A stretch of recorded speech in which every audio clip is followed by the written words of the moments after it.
Hey everybody, what's going on? You've made it to Shoctober day 12. It is a back day. I have a set of 15s, a set of 8s, and a single 20-kilogram kettlebell for our work today.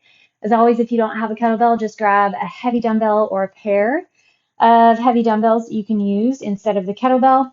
The 8s are a little bit on the high side actually for what I'm going to be using them for, so you may want to have 5s instead of the 8s or something a little bit lighter on the ready. So let's go ahead and get our back ready to go.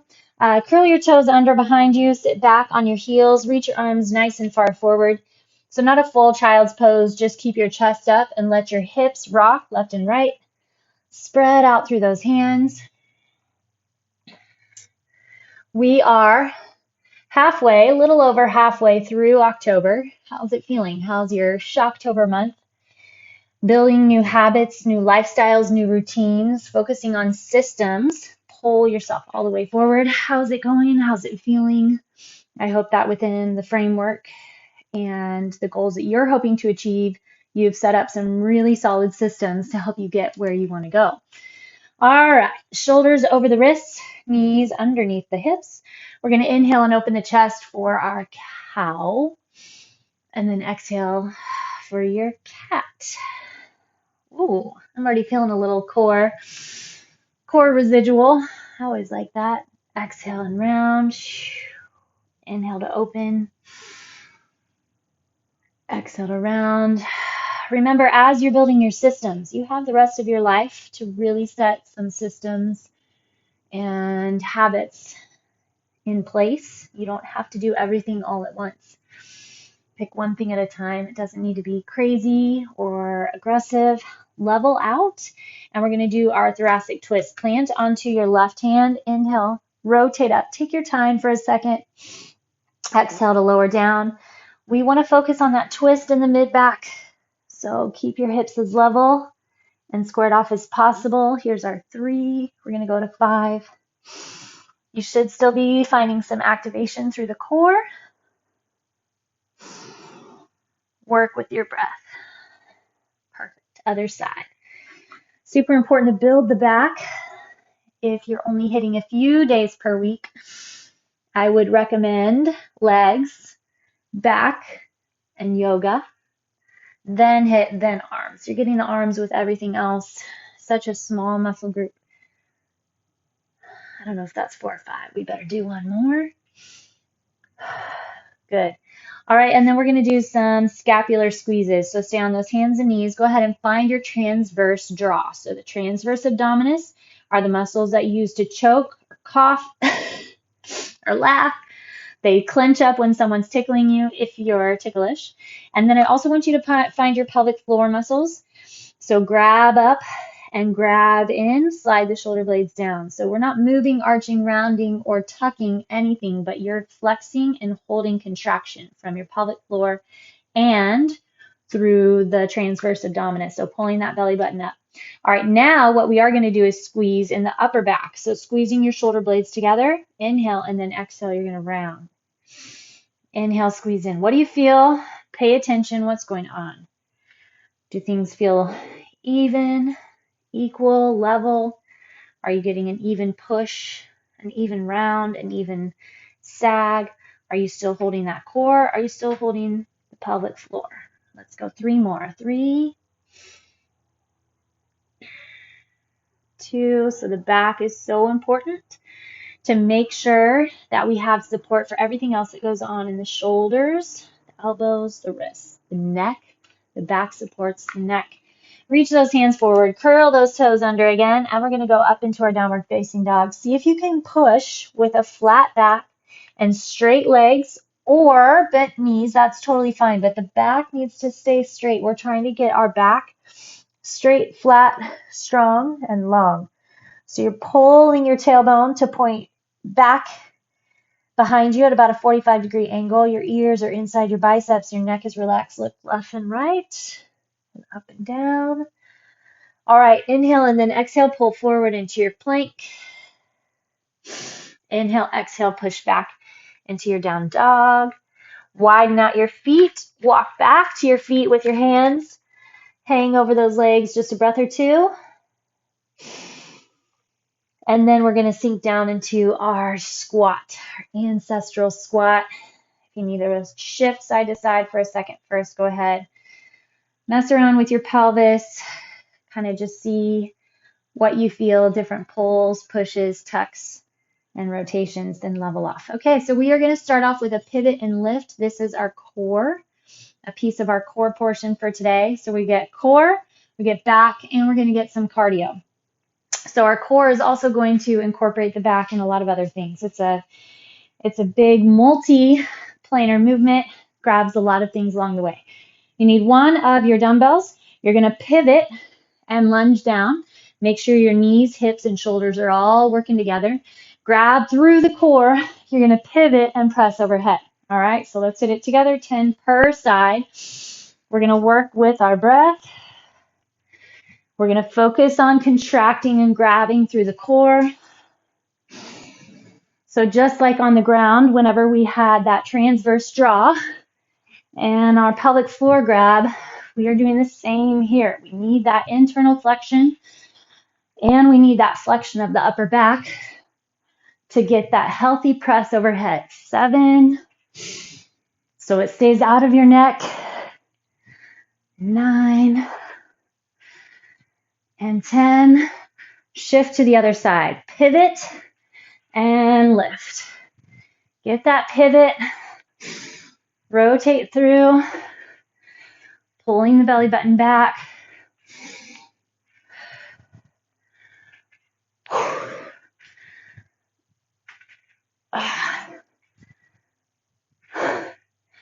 You got it. Feels so good. Grabbing tight through that core. 8. Feel that core grab. Hold that pelvis neutral.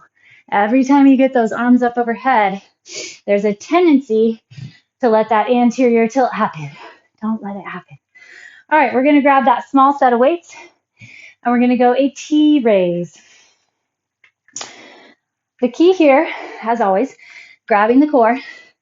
We want to hinge forward pretty far. The higher that you are, the more that you get to work into the upper, the mid delt.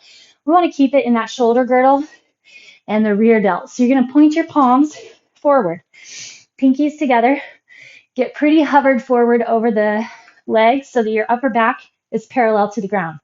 Then lift up through your thumbs. Well, the thumbs are pointing, but your back is what's pulling those arms up and back. This is an external rotation in your hands. This doesn't happen a lot in life, and it's really, really necessary and beneficial. Are you locking the core? Are you lengthening the back? Are you controlling your drop? 8, 9, nothing in your neck. Feel that back build. 10, beautiful. All right, we're going to be on the ground with an overhead pull. I'm going to put both my 15s together. You are welcome to use one or use your kettlebell. I could have probably grabbed a bunch of different weights today, but I don't want to get too many things out. You know, we've got to keep it a little simple. Reach overhead. Arms stay straight. Your neck stays relaxed, and the core stays flexed. Your glutes are relaxed, and your low back is staying in contact with the ground. So here we got a 50-50 move core and upper back. You do not have to touch the ground with your hands with the weights. It's really up to you and the range of motion that your shoulders can move in healthily and without pain. Flex in, grab it up. 7. These shouldn't be done fast. Control, contract, flex it in. 9, 10. Perfect. All right, we're going to switch into a bit of cardio, but we're also going to keep our core and back going using the kettlebell. We're going to go into 30 swings, 30 kettlebell swings. If you don't like to swing, you can do a deadlift, you can do a mountain climber, you can do jump squats, anything that's going to get your heart rate up a little bit and still engage the core and the upper back. All right, so you're going to tilt. Remember, we drive through the heels, pack into the upper back. Use momentum and thrust to get the bell forward. So nothing is working in the shoulders or the arms.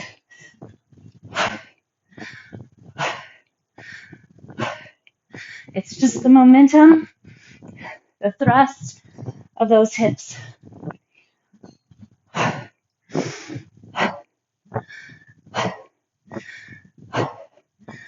Pull that core, belly button, tax back. 21.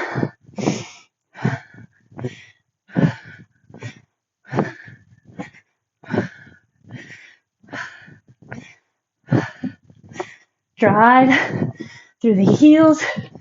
30. Nice work. Yep, heart rate's up a little. All right. Oh, we're going to need that in a sec. We're going to do back taps, a rhomboid row, and then another set of swings before we're back at the top. All right. Back taps, otherwise known as Pee Wee Herman's. It's my uncle's favorite show. Here we go. Hinge. Find that tap back. Try to stop your weights right at the thighs. Hold the core. You're squeezing your shoulder blades, getting into those rhomboids to get that pull. 9 and 10. Okay. Back to the kettlebell, or you can use both of your dumbbells. And we're going to do a rhomboid row. So, rhomboids, as you know or may know, sit underneath your traps between your shoulder blades. So they're deep muscles, kind of like just deep core muscles. We have our deep back muscles as well. And that's what we're trying to find. So you may need to go down in weight. You may need to use no weight. Sometimes going no weight is super effective at helping your body find the appropriate muscles. So wrap your hands around the bell. Push your butt back again, kind of like we did with those T-raises. So already you should feel the back bracing. Make sure you're flat. Pull the handle right to the sternum, focusing on your rhomboids. 5, 6, squeeze, squeeze, squeeze. 9, and 10. If you're not able to get your shoulder blades to squeeze together and it's too much rounding, you need to put the weight down, step back, find your ability to get that squeeze between shoulder blades. Maybe even go back to the scapular squeeze that we did on the ground to start with. All right. 30 more swings, keeping that heart rate going, keeping those glutes still working.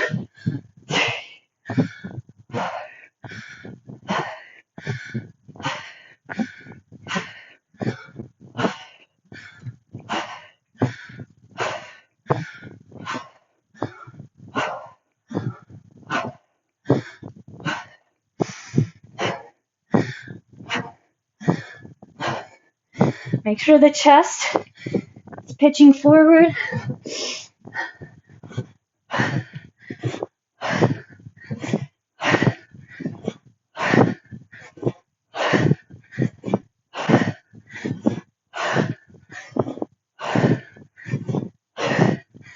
Thirty. Good job.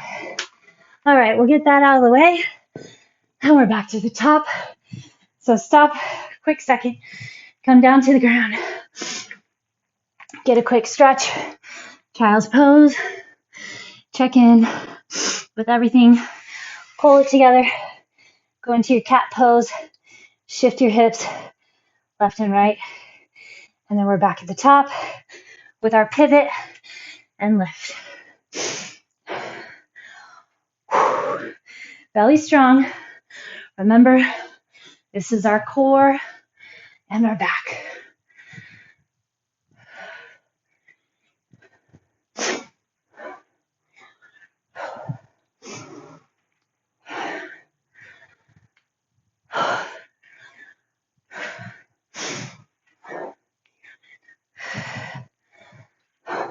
Eight, keep the pelvis in line with the shoulders.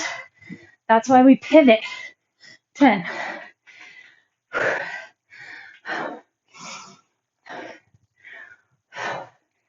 So if you need to slow down, make sure that you keep that line up, then do.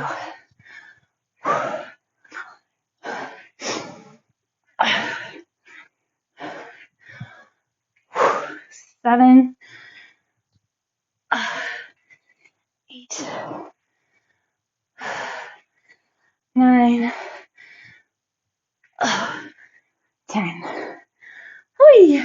T-raise. Get that lighter weight.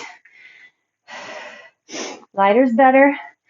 If you can keep it in that upper back, just like with our rhomboid rows, we want to find those shoulder blades pinching together.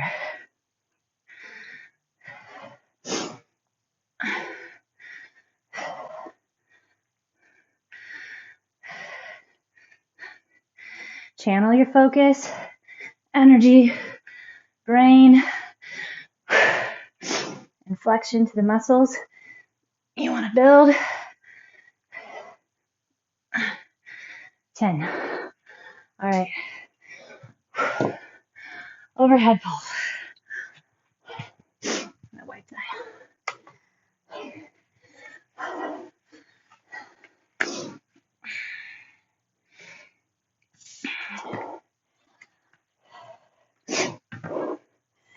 Pack it in.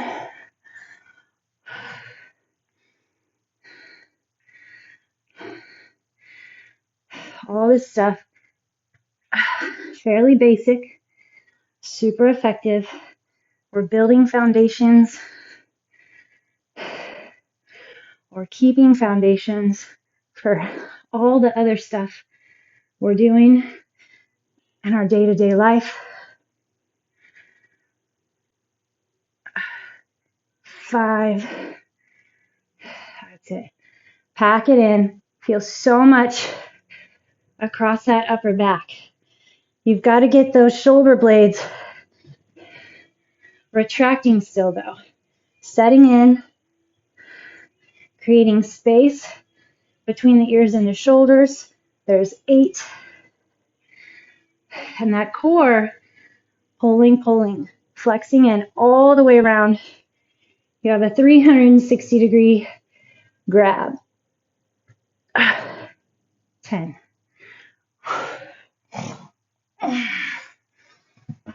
All right. Back to those kettlebell swings. Quick cycle through on these guys. It's all right.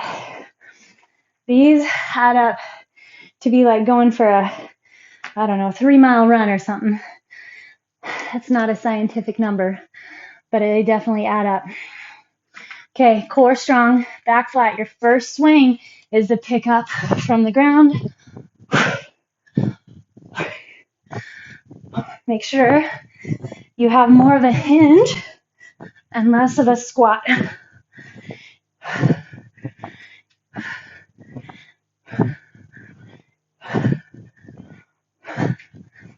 As the reps progress, you really feel that core have to grab in, and those glutes have to shoot you forward.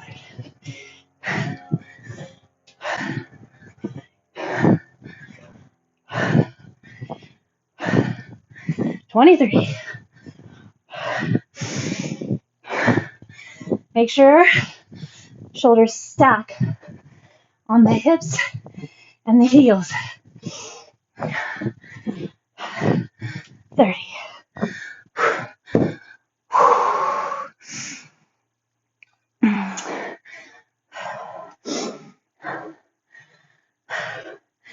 Nice job.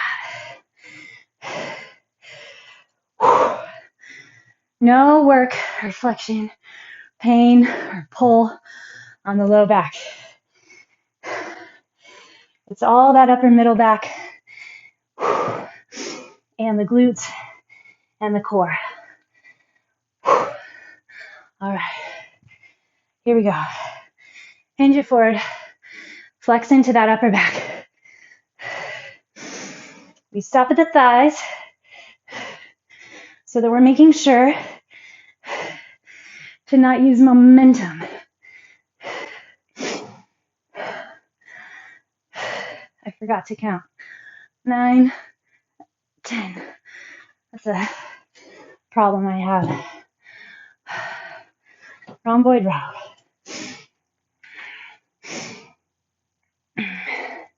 If your right hand was under first last time, hook your left arm under first this time.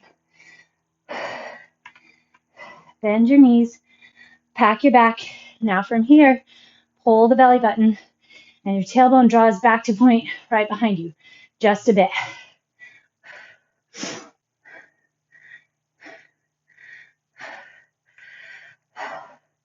Feel the move in those rhomboids. That's where our contraction is. Keep it there, as opposed to your biceps. 10. You have to lengthen and pay attention. Back to our swings.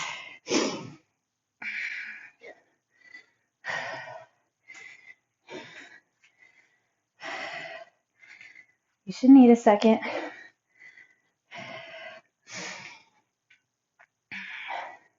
Mentally gear up. Okay, this is going to be our last set of swings. We're going to go through one more round of weighted back, but skip the swings. I feel like 120 is a pretty good amount for a day. Pretty good. We could go more, but it'll work. 1, 2, 3, 4.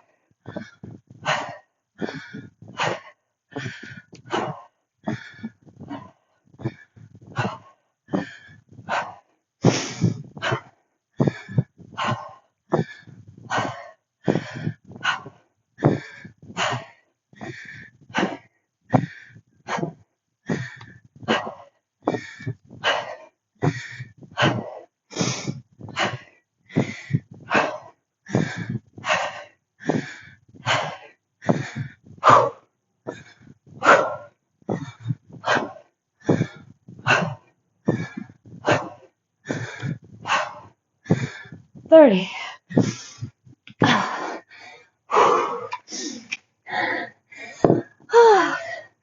Nice job.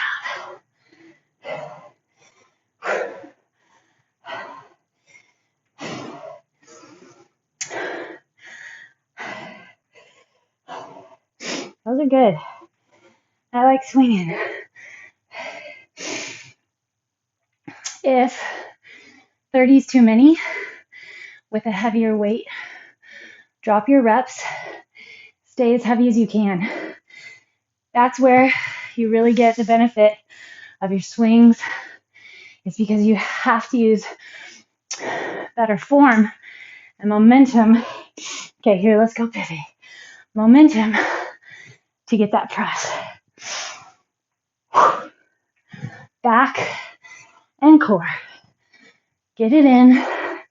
Set it up.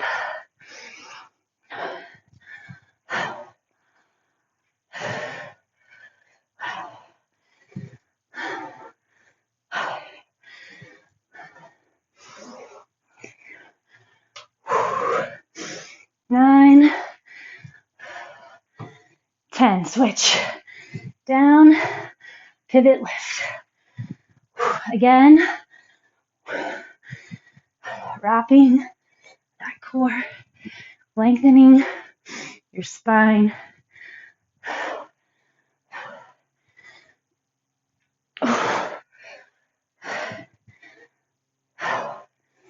Find the contractions where you want them. 8,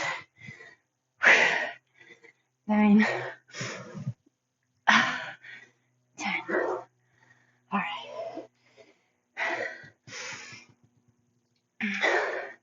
T-raise.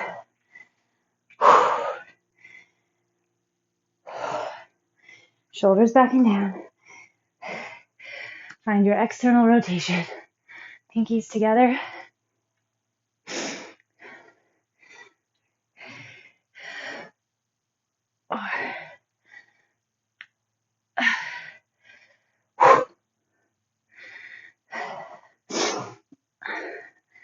7, 8, 9, 10. Overhead pull, back taps, rhomboid rows.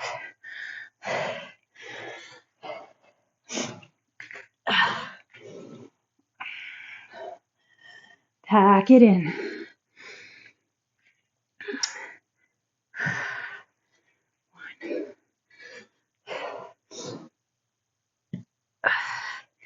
This is just 2.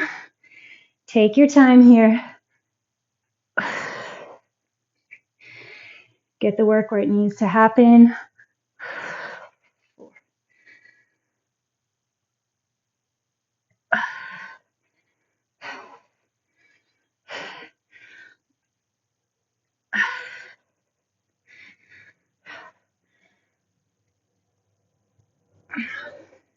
7. Flex, flex, flex. 8. Reach those arms, but keep your flexion through the shoulder blades. If you're not there yet, if you're not able to contract 10 and feel the work in the back with straight arms, then maybe not ready yet. You need to back off a little bit, lower your weight, and lower your range of motion. Lessen your range of motion. All right. Back taps.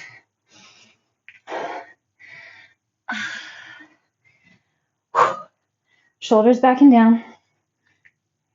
Forward hinge. The further forward that you hinge, then that's the more angle you have to work the back. More difficult it is. It's also deeper flexion you have to hold on the core to protect the low back. 8,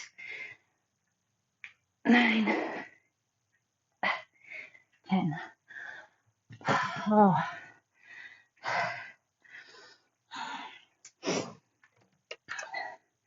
Rhomboid rows.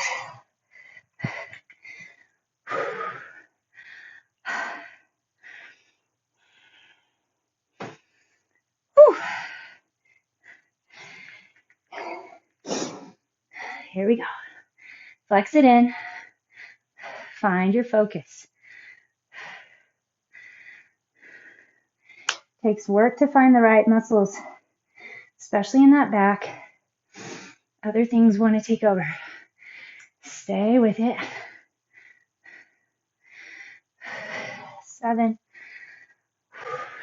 8, 9, 10. Oh, we made it. Good job, good job. All right, back down to the mat, facing the ground. Start with that child's pose, reaching your arms nice and far forward. Nestle your hips in between your heels. Keep your elbows up off the mat. Slide your shoulder blades down. Back, tuck them in. They kind of flare through the shoulders and then tuck in. All right, bring it up. And we're going to go into our thread the needle. Plant onto that right hand. Inhale the left arm up. And then exhale. Tuck it under as far through as you can, lying on the outer edge of the left shoulder. Push your hips to the left.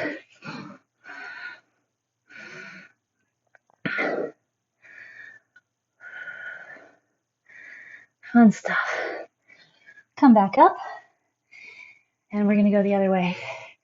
Inhale the right arm. Keep those hips level. And then exhale, tuck under. Looking good. Think back over your workout. How was it for you? Were you motivated to be here? Was it a struggle? It's over now. Hopefully you're energized from it. Bring your right leg forward and across. We're going to go ahead and hit straight into our pigeon. Flex your right foot and then slowly lower down onto the outer edge of your calf. But you have to make sure that your pelvis is squared off. So you might need to put a little cushion under your right butt cheek. Shift your hips a little left and right. If this type of a pigeon is too intense, you can pull your heel back towards your left hip. So your heel would be back, your knee would be forward, and that takes some of the intensity out of it. You can find your happy place in between. Once you're in the place you want to be, we are going to go ahead and do a little bit of twisting though. So make sure that the pelvis is square, stable, neutral. Stay where you are if you're already in pretty intense traction and stretch. And then plant into your hands and rotate toward the right. So dropping your left hip into the ground, keeping shoulders square with your upper back. Twist through the mid back. Okay, back to the middle. And then we're going to switch to the other side. Bringing your left leg forward, across your mat, your foot. And then again, find your happy place. I'm entering in pretty slow, just because I want to make sure everything's set up. Get that pelvis squared off. We're going to have one side that's tighter than the other anyway. That back foot should be hiding right behind your hip. Lower onto your elbows if you'd like. You don't have to. Exhale and relax. And then we're going to just turn a bit to the left. Keep the cycle going. Keep the habit. Keep the practice. Don't worry about the return yet. Don't worry about the time. Try not to think about anything else. Just stay in the moment and focus on the fact you're getting the practice. Some days, it's not going to be awesome output. Some days, it's going to be the best ever. But that's the whole point. It's the gift that keeps on giving. Is when you show up, no matter what the reward or the return is. I promise you, you're getting a return and reward. Even if you just hit the mat, do some stretching, do some dead bugs, do some glute bridges. You find what you're comfortable with, what you're motivated to do. Turn it on, set it up, unroll the mat, set your weights up, and then slowly, little by little, day by day, you'll be able to put more into it, more into it, more into it. Think about the feeling that you have when you're finished. I've been thinking about that concept as well in terms of eating. If you're trying to stop a poor eating habit or drinking habit, try to think about how you're going to feel when you're done. Think about how you're going to feel while you're consuming. So before, during, and after. Then you have to decide if it's really worth it. All right, slowly roll up. Set those shoulders back and down. Fantastic job. Way to get the back. It's a very important muscle group. I will see you again tomorrow.